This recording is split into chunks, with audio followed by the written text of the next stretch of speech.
Welcome back everyone. आज हम start करने जा रहे हैं थ्योरी ऑफ नमेसिस। यही एरिस्टोटल की पूरी लिटरेरी थ्योरी का स्टार्टिंग पॉइंट है और यूजीसी नेट में सबसे फ्रिक्वेंटली आस्क्ड क्वेश्चन में से एक है। ठीक है, अब आज हम पढ़ेंगे वो है एरिस्टोटल के लिटरेरी क्रिटिसिज्म का हार्ट। यूजीसी नेट में एरिस्टोटल से सबसे ज्यादा क्वेश्चंस इसी टॉपिक से पूछे जाते हैं, लेकिन प्रॉब्लम एक है, ये है कि बहुत से स्टूडेंट सिर्फ इतना ही याद करते हैं कि माइमेसिस क्या होता है, कि इमिटेशन होता है, और वही ये गलती कर बैठते हैं। एग्जाम में सिर्फ मीनिंग नहीं पूछा जाता, पूछा जाता है कि एरिस्टोटल की इमिटेशन प्लेटो से कैसे डिफरेंट है, माइमेसिस का पर्पस क्या है, पोएट्री यूनिवर्सल ट्रुथ कैसे रिप्रेजेंट करती है। आज हम ये सब डिटेल में पढ़ेंगे। तो माइमेसिस जैसे हमने देखा था कि एक ग्रीक वर्ड है जिसका मतलब होता है इमिटेशन और रिप्रेजेंटेशन। यहाँ एक इम्पॉर्टेंट बात समझिए, इंग्लिश वर्ड इमिटेशन कभी कभी मिसलीडिंग हो सकता है। आज के टाइम में इमिटेशन का मतलब है कॉपी करना, लेकिन एरिस्टोटल के लिए इमिटेशन का मतलब कॉपी करना नहीं था। उसके लिए इमिटेशन का मतलब था क्रिएटिव रिप्रेजेंटेशन ऑफ लाइफ। ये डिफरेंस बहुत इंपॉर्टेंट है। जैसे अपने एक एग्जाम्पल से समझते हैं। एक फोटोग्राफर है, वो ट्री की फोटो लेता है, ठीक है, ये ऑलमोस्ट डायरेक्ट कॉपी हो गई उसकी। लेकिन जो वो अगर मान लीजिए एक पेंटर है, उसी ट्री की पेंटिंग बनाता है, तो क्या वो डायरेक्ट कॉपी होगी? वो कलर बदल सकता है, वो एटमॉस्फेयर क्रिएट कर सकता है, मीनिंग ऐड कर सकता है, तो ये सिर्फ कॉपी नहीं होगी, ये क्रिएटिव रिप्रेजेंटेशन है। एरिस्टोटल इसी सेकंड टाइप को माइमेसिस कहते हैं। तो एरिस्टोटल के according poetry is imitation of human action. उन्होंने कहा है कि poetry is imitation of objects. नहीं कहा poetry is imitation of people. उन्होंने ये भी नहीं कहा। उन्होंने असल में कहा क्या है कि ह्यूमन एक्शंस। ठीक है, पोइट्री किसका इमिटेशन है? ह्यूमन एक्शंस का, ऑब्जेक्ट का नहीं है, पीपल का नहीं है। यानी लिटरेचर का फोकस एक्शंस पर होता है। इसी वजह से ट्रेजेडी में प्लॉट का सबसे इम्पोर्टेंट रोल माना जाता है। ठीक है, करेक्टर्स इंपॉर्टेंट है, लेकिन करेक्टर से भी ज्यादा इम्पोर्टेंट क्या है? एक्शन।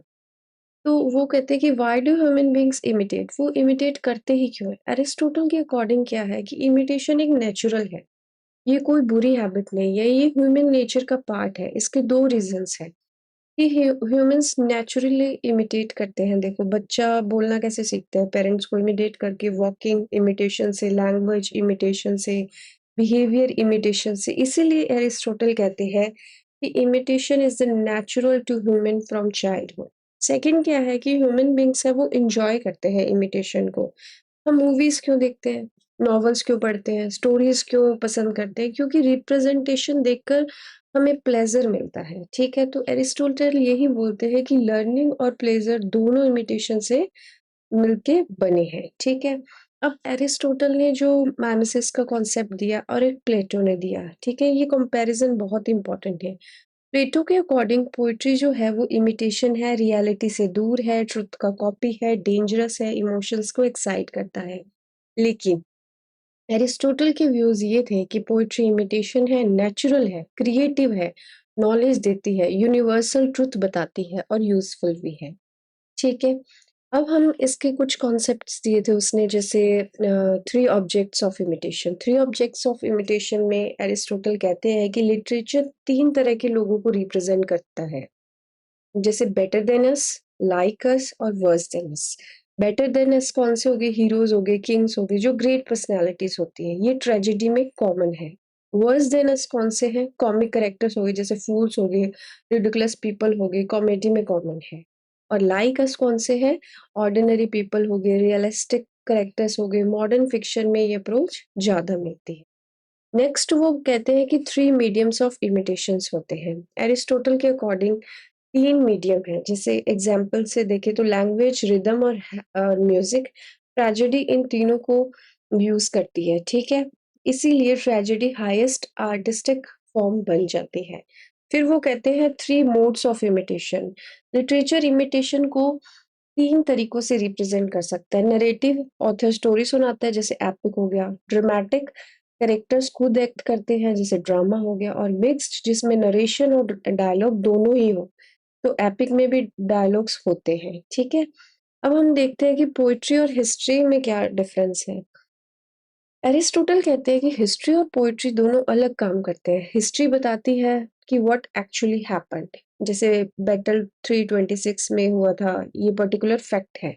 लेकिन पोएट्री क्या बताती है, व्हाट कुड हैपन या व्हाट एक्चुअली हैपेंस, यानी यूनिवर्सल ट्रुथ। तो एरिस्टोटल का फेमस जो स्टेटमेंट था कि poetry is more philosophical and serious than history, ये कोटेशन बहुत ही ज्यादा इंपॉर्टेंट है। ठीक है, history deals with particular events, ठीक है, स्पेसिफिक पीपल और स्पेसिफिक डेट्स, बट पोएट्री जो है वो डील करती है ह्यूमन नेचर से, यूनिवर्सल इमोशन से, यूनिवर्सल बिहेवियर से, यूनिवर्सल पॉसिबिलिटी से। इसीलिए एरिस्टोटल कहते हैं कि पोएट्री हिस्ट्री से ज्यादा फिलोसफिकल है। जैसे हिस्ट्री है, a king lost one battle, ये एक फैक्ट है, बट पोएट्री में कैसे कहेंगे, pride often leads to downfall, ये यूनिवर्सल ट्रुथ है। इसीलिए जैसे शेक्सपियर का मैकबेथ है, और वो था ऑडिपस रेक्स था, उसमें सिर्फ एक करेक्टर की कहानी नहीं है, ये ह्यूमन एम्बिशन, प्राइड और फीट के यूनिवर्सल पैटर्न को रिप्रेजेंट करते हैं। एरिस्टोटल का सबसे इम्पोर्टेंट कंट्रीब्यूशन क्या है, ये पोएट्री का मेन फैक्ट्स देना नहीं है, पोएट्री का एम है यूनिवर्सल ट्रुथ को रिवील करना। ठीक है, जैसे एग्जांपल्स देखते हैं कि जेलेसी डिस्ट्रॉय करती है रिलेशनशिप को, greed leads to suffering, power corrupts, love transforms people, ये सब यूनिवर्सल ट्रुथ है। अब वो क्वेश्चन ये आता है कि पोएट्री वैल्यूएबल क्यों है। एरिस्टोटल के अकॉर्डिंग पोएट्री नॉलेज देती है, ह्यूमन नेचर को एक्सप्लेन करती है, यूनिवर्सल ट्रुथ्स बताती है, इमोशनल एक्सपीरियंस प्रोवाइड करती है, प्लेजर प्लेजर देती है, लर्निंग को इंजॉयबल बनाती है, इसलिए पोएट्री को रिजेक्ट नहीं करना चाहिए। अब बहुत से स्टूडेंट ये पूछते हैं कि एरिस्टोटल भी इमिटेशन बोल रहे हैं और प्लेटो भी बोल रहे हैं, तो डिफरेंस क्या है? तो डिफरेंस ये है कि प्लेटो का जो इमिटेशन है वो रियलिटी की कॉपी है, और एरिस्टोटल का जो इमिटेशन है वो लाइफ की क्रिएटिव इंटरप्रिटेशन है। ये पॉइंट आपको हमेशा याद रखना चाहिए। अब इन्फ्लुएंस क्या हुआ माइमेसिस का, किस किस पे इन्फ्लुएंस हुआ? रेनेसा क्रिटिसिज्म पे हुआ, नियो क्लासिकल में हुआ, realism, modern drama, film theory, narrative theory. और आज भी हम जब ये कहते हैं कि ये मूवी रियल लाइफ को रिप्रेजेंट करती है, तो इनडायरेक्टली हम एरिस्टोटल की माइमेसिस ही डिस्कस कर रहे होते हैं। ठीक है, तो आज हमने क्या पढ़ा है, आज हमने एरिस्टोटल की थ्योरी ऑफ माइमेसिस को पढ़ा है, जिसमें माइमेसिस क्या है, creative representation, not mayor copy. Poetry क्या करती है, इमिटेट करती है ह्यूमन एक्शन को, पीपल को और ऑब्जेक्ट्स को नहीं करती है। ठीक है, humans enjoy imitation because it gives learning plus pleasure. ठीक है, और history represent particular facts, poetry represent universal truth. Aristotle defends poetry against Plato. अब हमें समझ आ गया कि पोएट्री क्या करती है और माइमेसिस का एक्चुअल मीनिंग क्या है। अब एरिस्टोटल अपनी पॉलिटिक्स में सबसे फेमस लिटरेरी फॉर्म की तरफ बढ़ते हैं, वो है थ्योरी ऑफ ट्रेजेडी, जिसे हम नेक्स्ट वीडियो में कवर करेंगे। आई होप आज का जो भी टॉपिक था थ्योरी ऑफ माइमेसिस का, वो आपको बहुत अच्छे से समझ आया होगा। थैंक यू सो मच, मिलते हैं नेक्स्ट वीडियो में थ्योरी ऑफ ट्रेजेडी के साथ।